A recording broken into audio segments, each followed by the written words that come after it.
Oke guys, kembali lagi dengan saya di Pardidux Channel. Hai, mantap. Guys, gimana kabar kalian semua pada hari ini?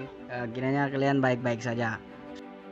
Kali ini saya mau mereview salah satu film action terbaru yang dirilis pada tahun 2021 berjudul Outside the Wire. Oke, sebelum kita masuk ke dalam pembahasan alur cerita filmnya, saya mau mengingatkan kepada kalian seperti biasanya, jangan lupa like, komen, dan subscribe channel YouTube saya, dan jangan lupa untuk menyalakan loncengnya supaya kalian tidak ketinggalan dengan video-video terbaru dari saya guys. Oke, langsung saja kita masuk pada pembahasan alur cerita filmnya guys. Check it out. Pada tahun 2036, perang saudara antara pemberontak pro-Rusia dan perlawanan lokal di Ukraina membuat Amerika Serikat mengerahkan pasukan penjaga perdamaian. Selama operasi, tim marinir Amerika Serikat dan GAMS disergap oleh musuh. Nah guys, GAMS ini adalah tentara robot yang membantu para tentara dalam menjalankan tugas. Kemudian pilot pesawat tak berawak yaitu Letnan 1 Thomas Harp, atau di sini yang diperankan oleh Damson Idris. Dia meminta izin untuk menembakkan rudal Hellfire terhadap peluncur musuh yang dicurigainya. Tetapi dia tidak diizinkan untuk menembak karena ada dua marinir mereka yang dekat dengan peluncur musuh. Permission denied. Two of our men trapped. Akhirnya dia pun melanggar perintah itu dan menembakkan rudal Hellfire ke peluncur musuh.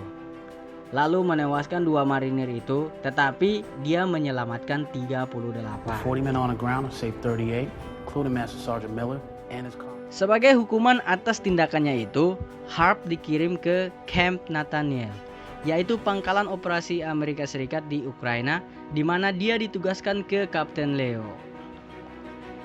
Di sini Kapten Leo diperankan oleh Anthony Mackie. Kalian pasti tahu kan Anthony Mackie ini siapa? Ya, dia itu teman setim saya guys, waktu kami bermain film di Avengers. Kapten Leo ini adalah seorang prajurit super android hasil eksperimen yang sangat canggih yang menyamar sebagai perwira manusia. Harp dan Leo kemudian memulai misi untuk mencegah teroris Viktor Koval yang ingin menguasai silo rudal nuklir era Perang Dingin. Dengan kedok, mereka mengirimkan vaksin ke kamp pengungsi. Dalam perjalanan, mereka menerima laporan serangan yang dilaporkan terhadap truk bantuan, yang mengakibatkan perselisihan antara marinir dan penduduk setempat yang bersenjata. Setelah GAM menembak penduduk setempat yang melemparkan batu ke GAM, Kapten Leo menegosiasikan solusi damai dengan memberikan isi truk bantuan kepada penduduk setempat.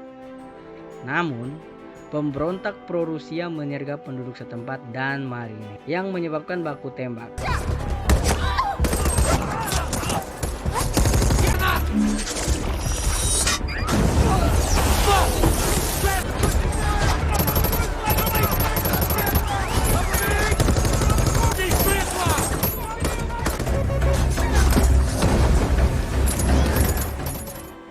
Alhasil, hal ini memaksa Leo dan Harp untuk melakukan perjalanan ke kamp pengungsi dengan berjalan kaki. Sementara marinir tetap tinggal untuk melawan para pemberontak. Oke guys, setelah mereka tiba di kompleks pengungsi, Leo dan Harp ditembak oleh salah satu pemberontak. Ternyata mereka telah diawasi oleh salah satu pemberontak. Sampai di sana pemberontak itu pun mulai mengambil sasaran, yaitu mereka berdua ini. Nah, yang akhirnya membunuh beberapa warga sipil. Leo pun berhasil menangkap pemberontak itu dan menyiksanya untuk mendapatkan informasi. I can do this all day. Setelah itu, para massa pun datang dan membunuh pemberontak itu.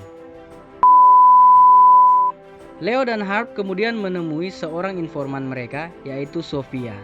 Sofia ini, dia adalah seorang pemimpin perlawanan terhadap Viktor Koval. Dan Sofia pun menuntun mereka ke seorang pedagang senjata yang mengetahui lokasi lemari besi bank yang berisi kode peluncuran nuklir yang dicari oleh Koval. Dan terjadilah perkelahian di sini lagi, guys.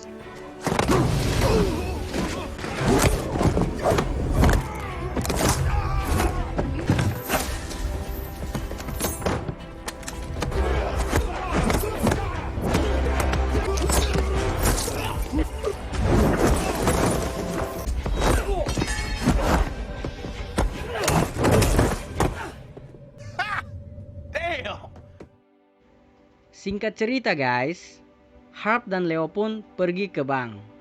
Tetapi sebelum mereka masuk ke dalam, Leo meminta Harp untuk melepaskan GPS yang ada di dalam tubuh bagian belakang Leo. Dan Harp pun membelah bagian belakang Leo dan mengambil GPS yang ada di dalam tubuhnya itu guys.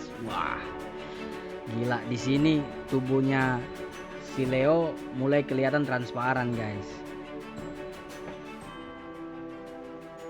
Setelah itu, mereka pun masuk dan bertemu dengan pasukan Koval yang termasuk Gams. Ternyata pasukan Koval ini juga mempunyai Gams guys. Jadi mereka tuh tentara tapi mereka juga punya Gams. Ya robot tadi itu guys. Sementara Harp membantu menyelamatkan warga sipil yang terjebak dalam baku tembak antara Amerika Serikat dan Gams Rusia. Leo mengambil kodenya tetapi tidak dapat menemukan Koval. Lalu datanglah serangan pesawat tak berawak yang dipanggil oleh Icarus dan menghancurkan bank serta beberapa bangunan yang ada di situ. Hal itu membuat komando militer percaya bahwa Koval telah tewas dan Leo hancur. Harp kemudian bertemu kembali dengan Leo. Dan Leo mengatakan kepadanya bahwa dia memiliki rencananya sendiri untuk kode tersebut. Dan telah memanipulasi Harp, yaitu pada saat melepaskan GPS tadi untuk membantunya menghindari dari pantauan komando militer. Leo kemudian menjatuhkan Harp dan meninggalkannya di pinggir jalan. Lalu dia dijemput oleh anak buah Sofia. Lalu Leo pun bertemu dengan Koval untuk memberinya kode. Tetapi dia membunuh Koval karena Koval menolak untuk memberi Leo akses ke silo rudal nuklir. Di samping itu, Harp memberitahu Sofia dan komandannya tentang tindakan yang diambil oleh Leo ini guys. Dan mereka menyadari bahwa Leo ini berencana meluncurkan rudal nuklir ke Amerika Serikat untuk mencegah mereka berperang lebih banyak di masa depan. Harp kemudian pergi mengikuti Leo, lalu menyusup ke silo dan menemukan Leo telah mengambil alih nuklir.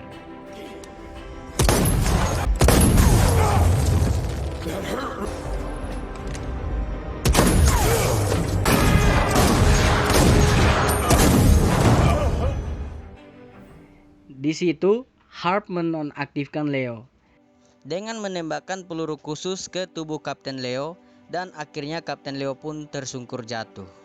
Tetapi tidak dapat menghentikan waktu karena Leo telah memulai peluncuran rudal.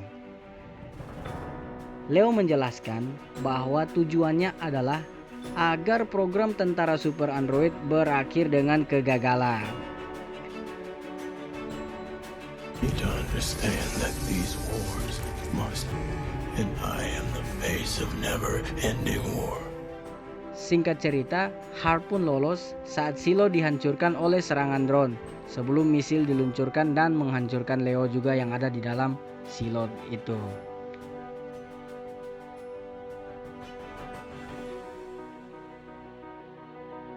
Harp kemudian kembali ke camp Nathaniel dan menerima pujian dari komandannya yang memberitahu dia bahwa dia akan kembali ke rumah. Harp kemudian meninggalkan pangkalannya.